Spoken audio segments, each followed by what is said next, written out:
welcome to the Samson Strength Coach Collective.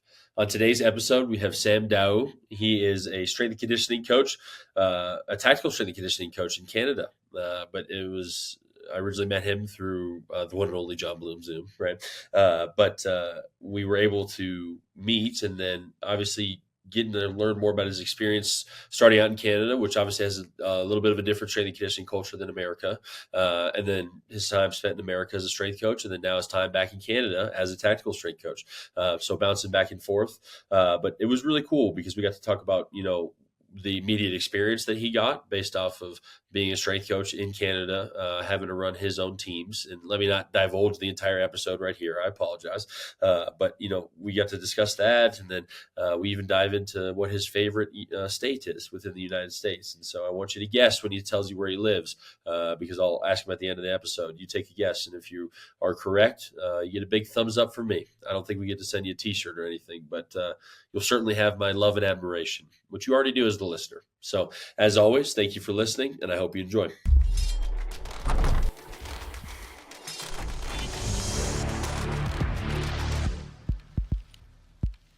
What's going on, Samson Strength Coach Collective listeners? On today's episode, we have Sam Daoust.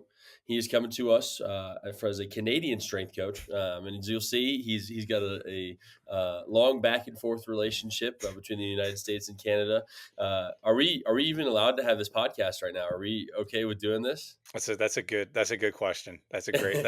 We're gonna join the sides is what we're gonna do in this podcast. Yeah, this is actually not. This is going to be a purely political podcast. We're not going to break anything down about strength and conditioning whatsoever. It's all going to be about tariffs and energy surcharges. So, well, thank you for coming on, man. I really appreciate it. As I already alluded to, you've got experience in both the Canadian and United States strength and conditioning sectors. Can you kind of just give us a breakdown of your career so far as a whole, and then what's brought you back to Canada? Yeah, man. So I was originally born in the U.S. and then grew up in Canada, and my start in strength and conditioning is really different than most. Alma mater, a university I went to called Laurentian University, didn't actually have any strength and conditioning on staff. So basically, it was like a free for all. Teams would use someone from the private sector, or they just wouldn't have it.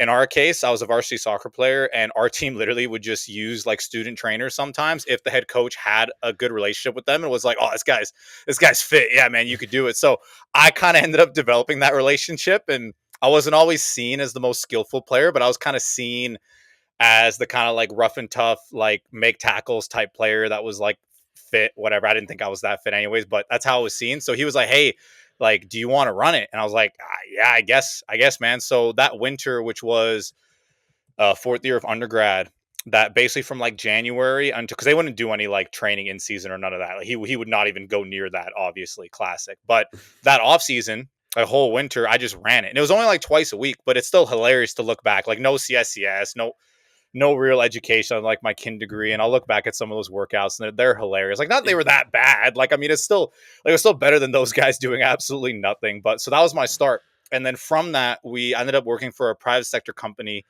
at the university. And that was also like extremely unique. So they were, the company was embedded in the university. So basically my boss back then, shout out Cal McGibbon, like gave me my first job. And some teams at the university that had enough money, the soccer team was obviously not one of these, but they would actually use him for strength and conditioning services. And he would have like a plethora of private clients ranging from like, so basically I was training, and this went on through my master's at Laurentian. I was training anybody from like, I had a 7-year-old client who actually ended up getting diagnosed while I was training him with like early onset Parkinson's, to like young Ontario. We had some like OHL young Ontario Hockey League players, so like minor professional hockey guys that were trying to get into the NHL, and some teams as well. So it was just like you name it. From there, did a internship with Boston College for the summer, and then that's kind of was like my entry into the US. Like it was hilarious. Like I knew nothing, and I'm like, big shot me, like CSCS masters. Oh, I got 2 years experience, like applying everywhere, and like nobody's calling me because I didn't know any better, right? And it's just, and I'm like, what is going on right now? So yeah, like ended up doing Like, you can imagine how that conversation went with parents that don't understand. Like, hey, mom and dad, like, I just got my master's degree. I'm gonna go work for free for a summer. They're looking at you like, are you nuts? But anyways, that led into my first. It was great. Like, internship was awesome. It was great to see. It was football only, which was really good to see. Sport that at that point I had not worked with before.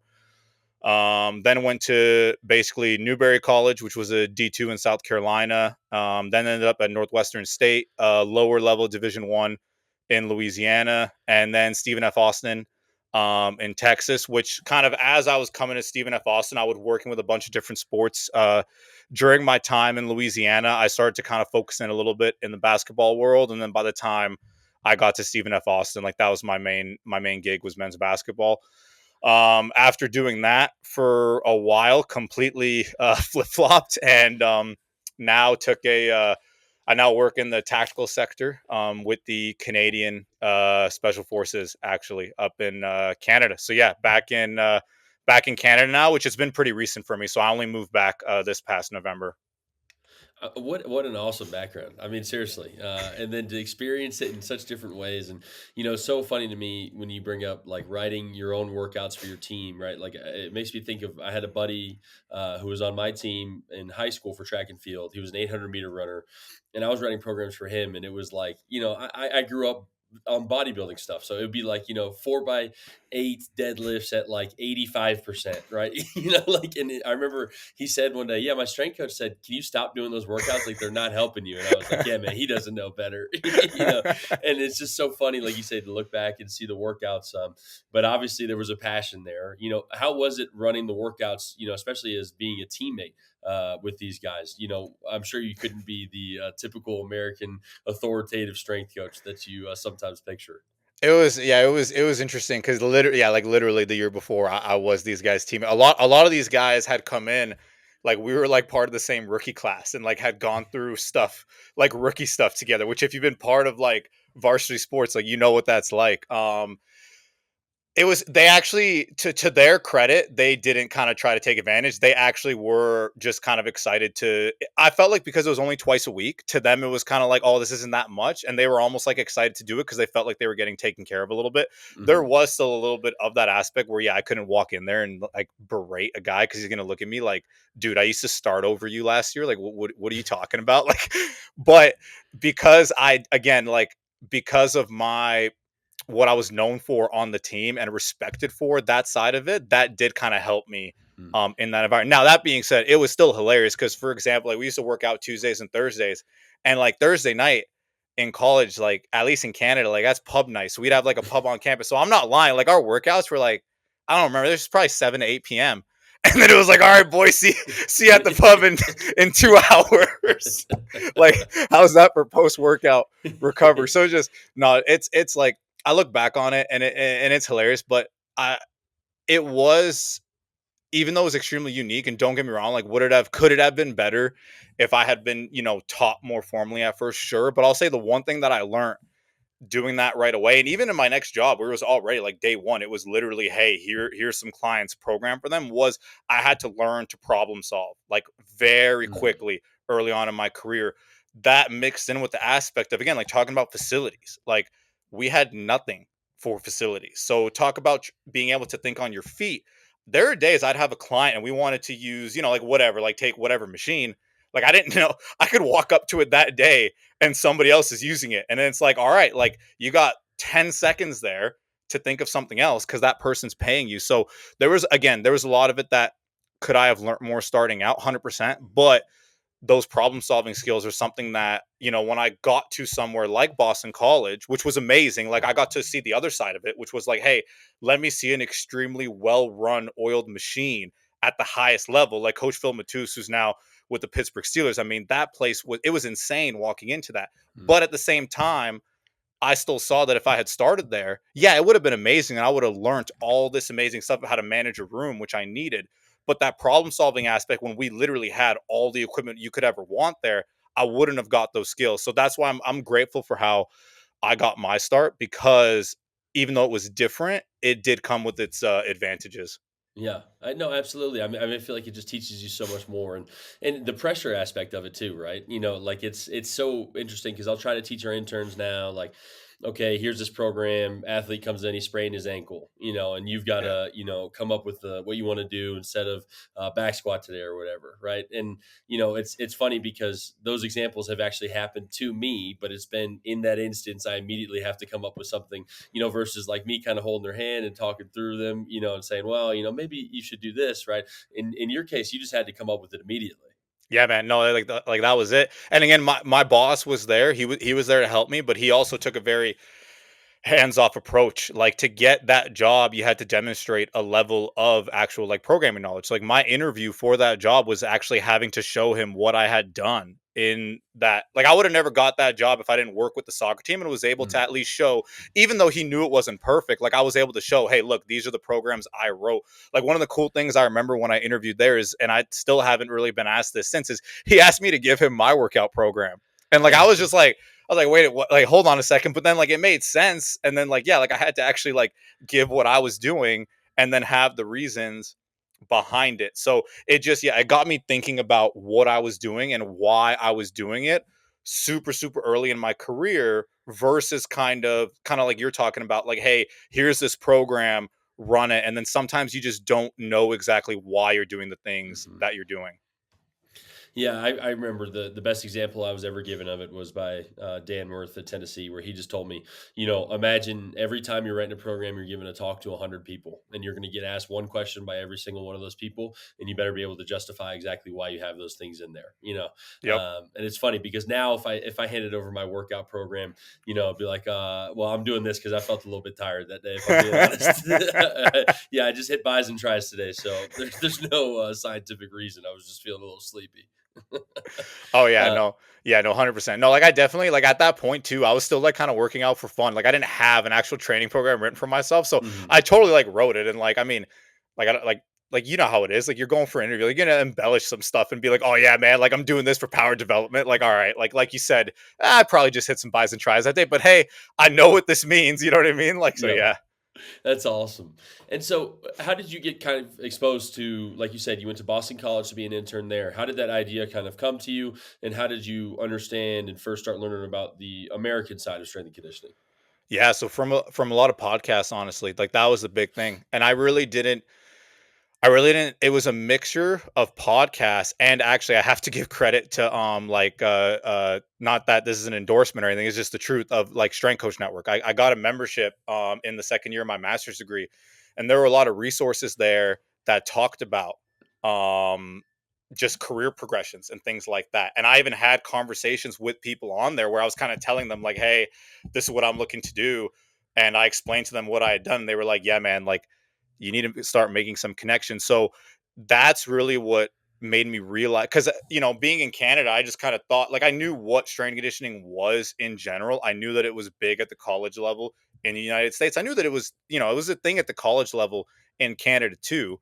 But yeah, those are the main two. And the way the whole deal with Boston College. So I actually had gotten the job in South Carolina first, Mhm. even though I started that later. The thing with the job in South Carolina was it was one of those like part-time, they only paid you during the year, during the academic year because it's D2, nobody's there in the summer. So it didn't start until like August 1st or something like that. So basically, during that time, once I had landed that job, as I started talking to more people, I realized just having the truth of the matter is high level, especially like P5, even if it's just internship experience, looks like on your resume. The reason Boston College worked out is because my dad lives in Rhode Island. So, Mm. like, I didn't have the money to go and do, I mean, I might have been able to get myself supported, but I didn't want to do that. So, the reason when they basically were advertising, I had a place to live in Northern Rhode Island. So, I just applied, managed to get the internship, which was cool. Like I went through an interview process as well, which was really like I wasn't even expecting that. But it was great. And yeah, like I was driving it would take me like 45 minutes in the morning when there was like no traffic. So we were getting there at like 4:45 Yeah. a.m. And then like the after was the worst, man. Like we're talking leaving at like and like if you Evan knows Boston traffic, like it's not a good time at all. So it just was one of those situations where you make do with what you can, and I took an opportunity that, again, I was lucky that I had the resources to support that, and ran with it. Mm. What was the biggest shock to you when you first got to Boston College? Like maybe comparisons to strength and conditioning programs, or just kind of the weight room size as a whole? It was the culture piece. I hadn't been exposed to that before. So Mm. everything, like, again, and people know this. Like, I'm sure it's no different in the United States, right? Like, you're coming through academia, like everything's about science, science, science, right? Even, and then obviously when I'm the one running the weight room, like, I don't know what that's supposed to look like, right? I'm just writing workouts based on scientific reasonings that I've learned. And then even during those 2 years in the private sector, like, again, nobody really exposed me. There was a little bit of exposure to culture, but again, the whole point of private sector is like, my job is to keep these clients coming back, right? So yes, you're kind of looking at culture, but in a completely different way.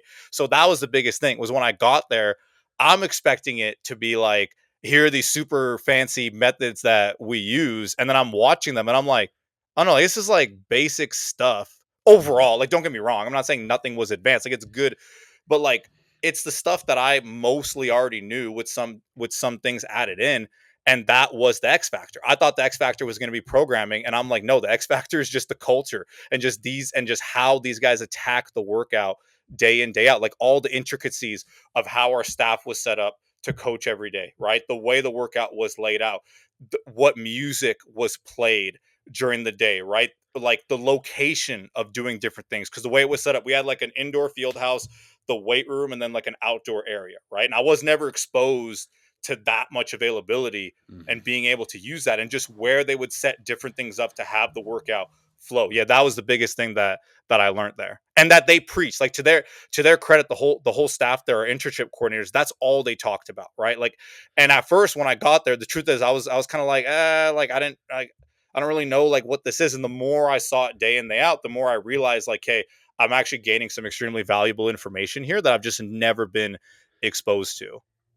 It's funny because we've all, I mean, just in private conversations with other coaches, heard, well, that guy doesn't even program well. He doesn't do stuff good. Like he's buddies with the head coach and he knows how to do the culture development piece. And it's like that's a severely underrated piece of Yeah. actually being a strength coach. Because one of the things I say all the time, and I think I hope you would agree with it, is that sometimes the programming really doesn't matter as much as if you can get the guys to buy into actually doing the programming.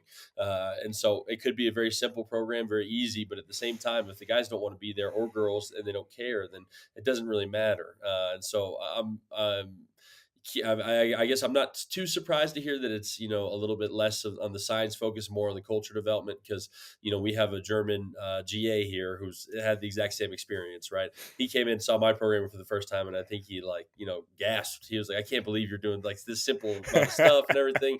And it's like, yeah, I understand, but at the same time, like what I try to do is just get these guys excited about the weight room. Yeah. So it's just, I'm sure, a very different Yeah. experience. No, 100%. And again, like, the programming was unbelievable, but that was the magic. It was doing extremely and I don't even like that term, simple programming, right? Cuz Yeah. like, that doesn't really make a lot of sense, right?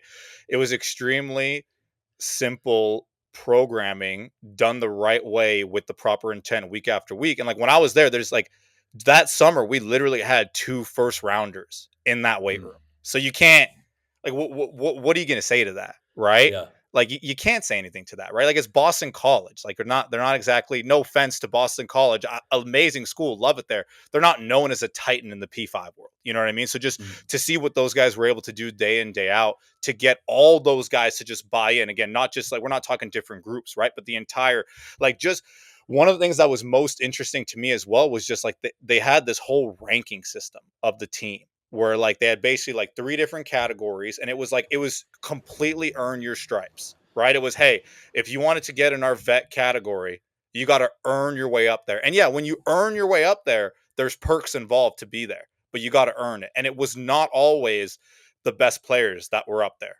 right? It was very much based on that culture piece. And they made sure that those guys, especially in the weight room, were the leaders. And you could just see how it propagated through the team.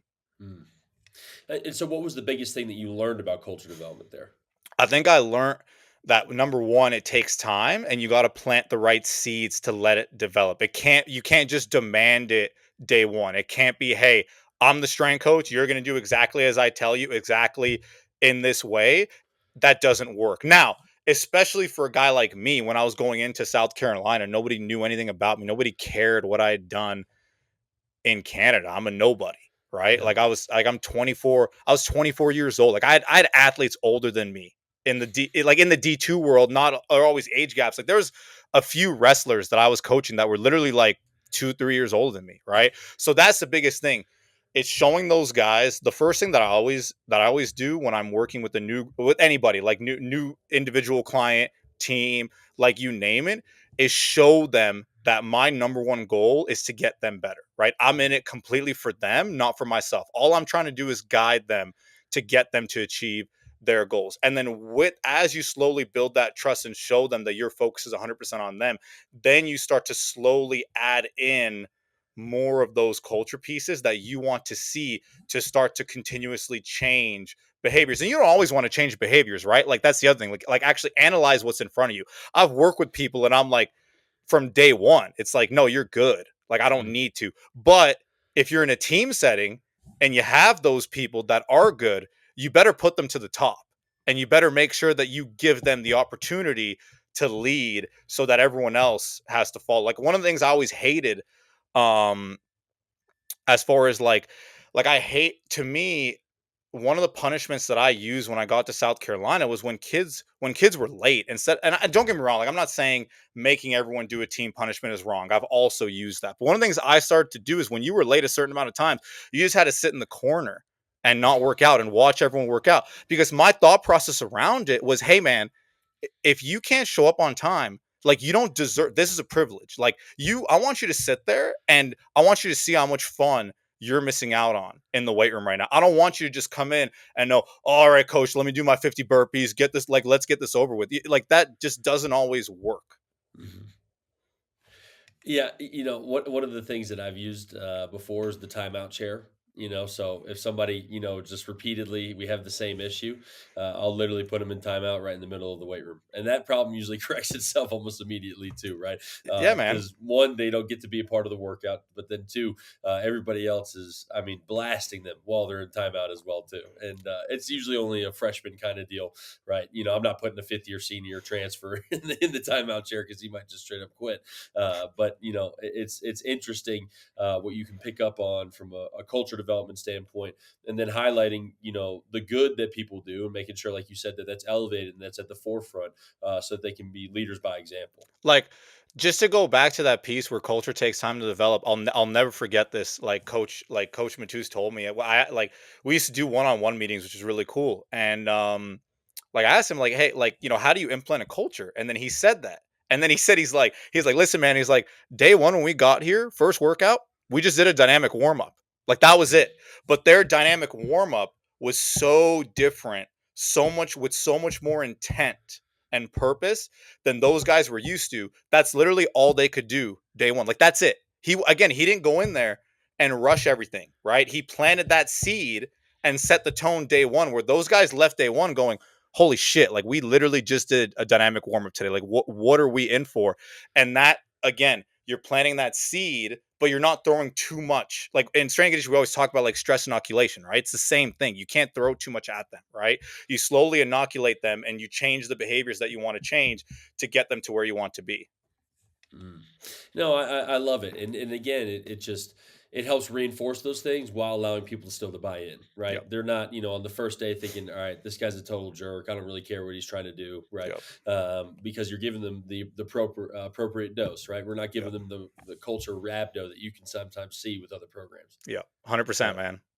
and so, what did you take from that experience and then translate it across to your time in South Carolina and then Louisiana and obviously in Texas?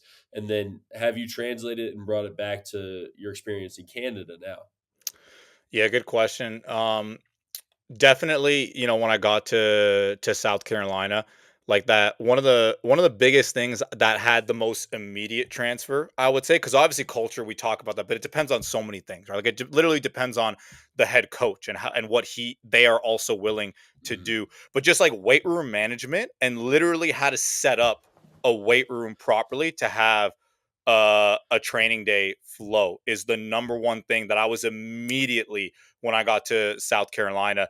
able to do, that I was able to continue, because again, I didn't really work, like I wasn't working at a place that I would consider high resource until I got into Texas, right? So those skills of, again, like I didn't always like being there in the morning, having to set up that weight room or staying late, but just seeing the thought process going into it every single day allowed me, when I was working in South Carolina and Louisiana with like limited access to equipment, to utilize the equipment that I had in what I felt was the most effective and efficient way possible. As far as now, again, completely different. Now I don't want to say that it's not that I don't utilize anything that I learned, but it's more so I'm really back to almost being in more of a private sector, or maybe some people would, even though I've never worked in any type of professional sport, they would kind of liken it more to that, just because in my current setting, training is not mandatory, Mm. right? And that obviously throws a wrench in a lot of the stuff that you're trying to do. So again, now it's interesting because I'm almost reaching back to a lot of the skills I learned when I was in the private sector of, hey, how do I get these people coming back to just continue? And like the number one goal I'm chasing is just training consistency Mm. currently, because that's what it is. It's big boy rules, which I don't mind. Like it does create an atmosphere of we're all adults here. We all, and the onus really is on, like it's super different than in college. Sometimes the onus, they put the onus on you as a strength coach, which again, I'm not saying that's wrong, but it's just really different because now the onus is actually on the client or the member of like, hey, you need to be training because clearly you need to do this for your job. Nobody is is arguing that. And a lot of them are actually getting PT time carved out in their day to do that, right? But then the aspect comes, are they actually going to train and listen to what we're saying? That's a whole different ball game right there. Yeah, again, I just find the comparison so interesting because even within different programs I've worked with before, right? Like we have a big focus on body weight here in this program, and I remember, the first time I had to tell our head coach here that a player wasn't at his body weight goal and was really not trying that hard. I was terrified. I was like, he's gonna rip me a new one. Like he's gonna be so pissed, and I went in and he was like, well, why isn't he doing that? And I was like, well, here's what he's told me. Here's kind of the justifications he's given Mm, me. He's like, that's BS. Like I'll talk to the player and make sure I get on him. And it's like, it was very refreshing for me because I was like, all right, like I really am trying. I promise you, I wouldn't come to you unless this was kind of a right. dire situation from that standpoint. But again, like you said, the onus sometimes can be on you. Sometimes it's like, I don't care if this guy, has zero motivation, doesn't want to do what we're asking him to do at all. You're the one who has to figure it out versus kind of being a little bit more of a collaborative effort. But then again, as adults, it's almost a completely different ball game, right? And I feel like it's not even like you can have a head coach or position coach come in and help back you up on that one. It's really like, hey man, this is your career, this is your life, it's up to you. Now, when they come train, do they have to do your workouts or can they also do something completely separate as well? Yeah, no, that's like that's the thing. There's no, they can do whatever they want. Wow. There's no mandatory, which to my understanding, and I still have a little bit of, so I apologize to people working in the United States, in the POTF world. If I get this wrong, please let me know. But my understanding, at least in some of those, maybe not all installations, they also follow similar guidelines, which Mm. again, I get that because we are all adults, and we should know that. Well, not me specifically. I'm not the one in the military, but like they should know, and they do know, right? Like, don't get me wrong, like they do know, like, hey, I do need to train, and at least with when there's that understanding, you're given the opportunity to come in and guide that in the right direction. But again, if you're gonna work in were like in my sector really, and have this type of environment, you really have to be comfortable with being just more of a resource, right? Mhm. You have to be comfortable with that. If you, and I'm not saying one's good or bad, but if what you love, if any strength conditioning goes, like if what you love about it is that, like, day in day out, I got my groups at, whatever, eight in this time, and I know we're going to get after it and I'm going to coach up. If that's what you love most about it and you need that, then it's just not going to be the setting for you. You're going to lose Yeah. interest, and that's okay, right? For me, I'm a little bit different. As much as I love that, I was okay, and I knew. and this is credit to our manager, and just through the interview process, extremely transparent with everything, like no surprises whatsoever when I got here, which is amazing.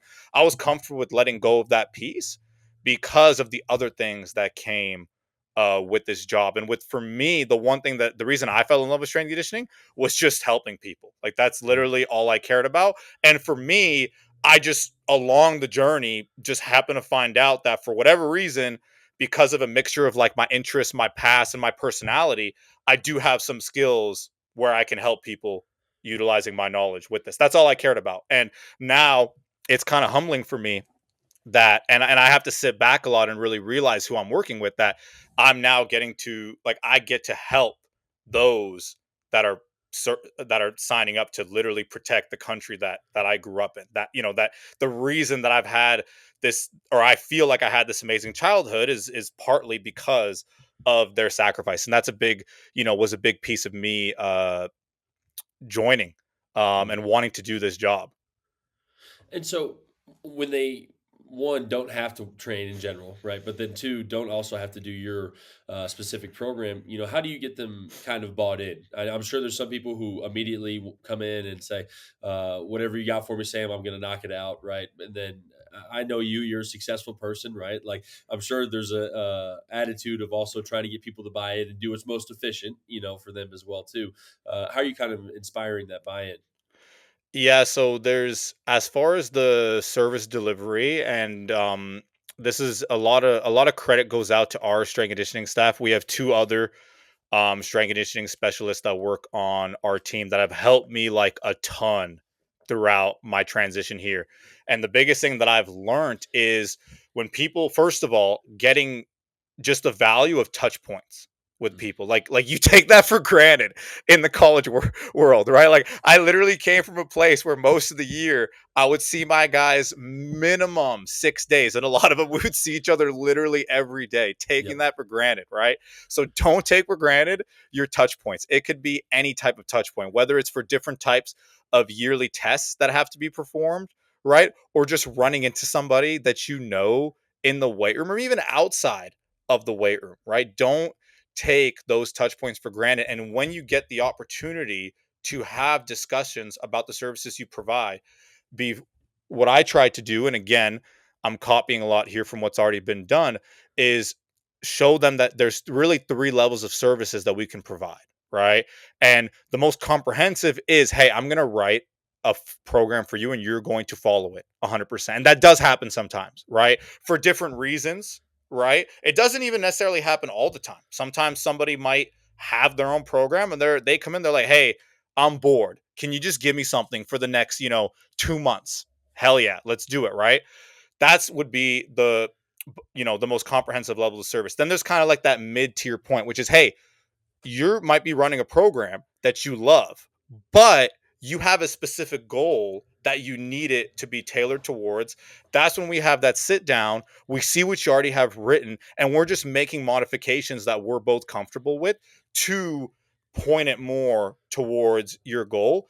And then the last level of service, the most superficial, right, is just simply, hey, I'm here as a resource for any questions that you have. You have something like you want me to audit, just simply audit this program and just make sure there's nothing stupid where you're going to get hurt, and then you can come and ask me information about it. No problem at all, right? And one of the things I've realized in the short amount of time is when you present those options, it's amazing how somehow sometimes they just didn't realize that those options were available, that their perception of you is, oh, if I just wanted a program, I go get one. And they don't understand these other levels that we could actually be um, working at. Mm. Yeah, it makes sense too, especially why you say it has to fit your specific coaching style. Because my coaching style is built 100% around I'm guaranteed to have you in the weight room 4 days per week. And when we're in the weight room, it's my weight room. We're going to run it exactly how I want to run it. There's no ifs, ands, or buts, right? And I could never imagine an athlete coming in and me just saying, "Yeah, man, you want to go hit just buys and tries like I did this morning. That's fine with me," right? Yeah. And so that makes complete sense that it has to fit to your specific coaching style. What do you prefer? I mean, you've had experience in both. What's your preference? Is it the actual, like you said, providing these kind of three levels of service? Oh, like you're saying comparing like the college sector to this. Yeah. That's a good question, man. I mean, I think in a perfect in a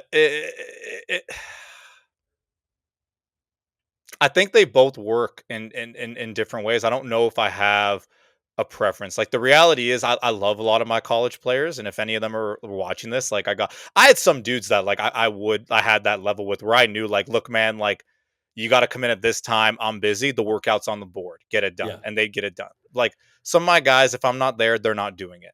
Right. So this level of approach in the college world where most of the time a lot of your guys are, yes, they trust you and yes, they know that the weight room is what's best for them, but that's not their number one focus, right? Which this isn't their number one focus too, but it does take a much a higher priority on their list, I find, when they are serious about being really, really good at their job, right? So this kind it wouldn't work in the college world. It works Mhm. here as and then I mean really I'm dodging your question because question is which is I prefer. I don't know, I'll be honest, I don't know if I've been in it long enough to actually give you a good answer to that. Fair enough. I think right now I might say that I prefer um what I'm currently doing, but that being said, I also have the like understanding that I just went from working like 60 plus hours a week to a normal like I know what a week I don't know if you guys know what a weekend is. I did it. Um it's kind of cool. So like there's a lot of external factors me being super close like I'm spending this entire week with my family. I've seen my family more in the last 5 months. So there's so many Mhm. like external factors that have gone into this where I just don't know if I can actually give a good answer because I'm sitting here thinking like yes, this is amazing. Okay, but is it really amazing because of the type of coaching I'm doing, or is it amazing because of all the other factors that have come Mm. with it? You know what I mean? I think I need a year or two to actually give a good answer with that.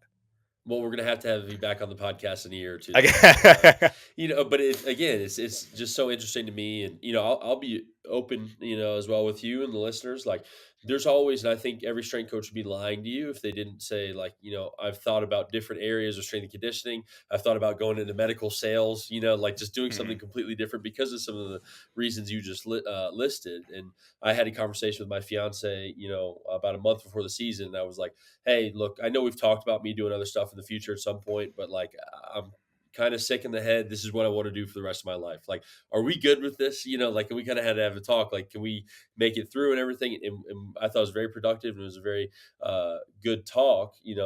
But for me, it's just again, there's so many different factors. There's so many things that go into it. So I can only imagine, how exciting it is to be able to spend time with your family like that, and actually having the downtime. Like we finished our season and I literally am like, I don't know what to do.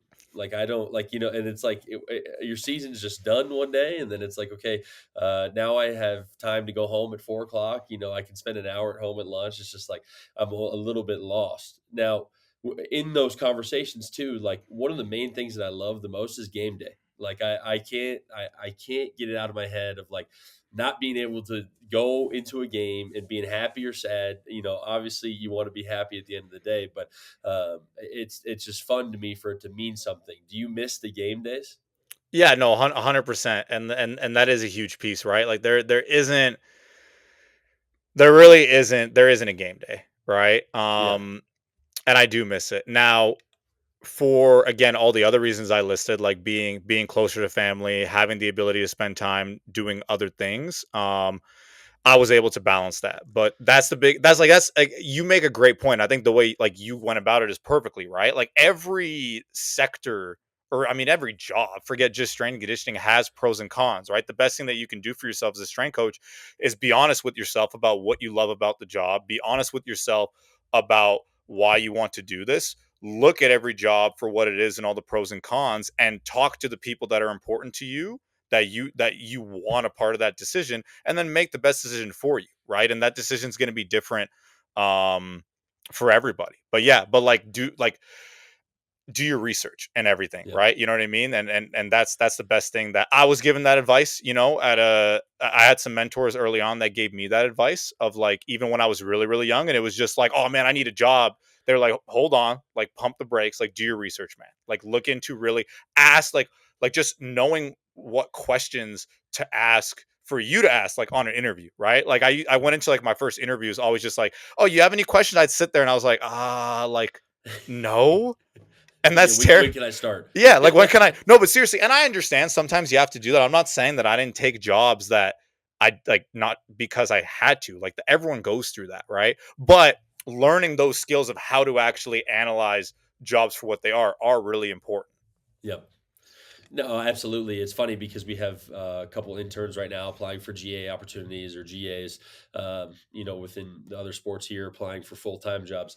And they were like, "What questions do you ask in interviews?" And I was like, "We're going to ask completely different questions, just so you're aware. Like, I'll tell you what I ask, but you should absolutely not be going in there and talking about is there room for salary increase, right? And what does work life balance look like? You should not be asking those questions." Yep. Well, obviously you lived in a bunch of different states, and you got to experience a lot of the different sides of the United States, growing up in it for a little bit, and then moving around. What was your favorite state that you lived in? Good, good question. I have a soft spot for Rhode Island.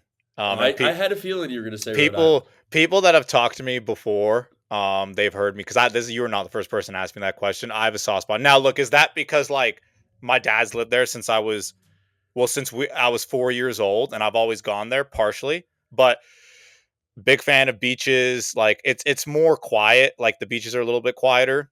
And then it's just you still get the seasons. Like Texas, I couldn't do Texas. I'm Canadian, so I'm a little crazy. I need snow. I couldn't do the whole summer year round thing. Mhm. So you get a mix of that. But yeah, I'd have to go with Rhode Island. I had a feeling you were going to say Rhode Island. I've never met somebody who spent significant time in Rhode Island and not said it was their favorite state. There So you it makes go. complete sense. Well, Sam, I appreciate you so much for coming on, man. Thank you. Again, doing the podcast is always energizing for me, but I needed a little pick me up after the season ended early. So you made me feel better about my day and my job. So I appreciate you. Yeah, man. No, thanks for having me on. It was great. If somebody wants to follow you or kind of keep up with your work, what would be the best way to do that? Whether social media, Instagram, whatever you may have. Yeah, good question. I'm not really like I have Instagram. It's at Sam underscore Daoust Daoust 6 on Instagram. I'm on LinkedIn as well. That's really it. Like I don't post much. Yeah. You got a Uh beautiful dog, though. I've seen your dog. that's yeah, if you follow me, you're gonna see a lot of dog posts, which again, like it's like, what do I spend my time doing now? Like you can find me an hour to 2 hours a day, like outside. But no, like if anybody ever wants to reach out, talk shop, I need to do a that's one of my biggest weaknesses actually as a strength and conditioning coach because of where I started. I need to be a lot. I've always been done things by myself, which is Mhm. great, but I need to be better at reaching out to others. So yeah, anytime I love talking shop with anybody, like any sport, doesn't act like tactical, whatever. I've worked with uh in many areas. So it's always great just to hear also about different areas and kind of the not just pros and cons, but just the strategies that we've talked about that you need to utilize to get results. Yeah, that's where the coaching group that we're both in has been beneficial as well too, right? Yes, Because you get to hear yes. from a ton of different perspectives. Yes, no, Yeah, 100%. I hope John pays you for these advertisements, man. he Like, doesn't, and, oh, and that's at this come point, on. it's getting ridiculous because Yeah. he's the number one mention on the podcast. I'm going to call him right after this actually and say every time I say the words John Bloom together, you're going to owe me $50 just so you're aware. I think that's only fair, man. I mean, Yeah, come on now. 100%. Well, thank you, Sam. I really appreciate you, man. Yeah, man. Take care.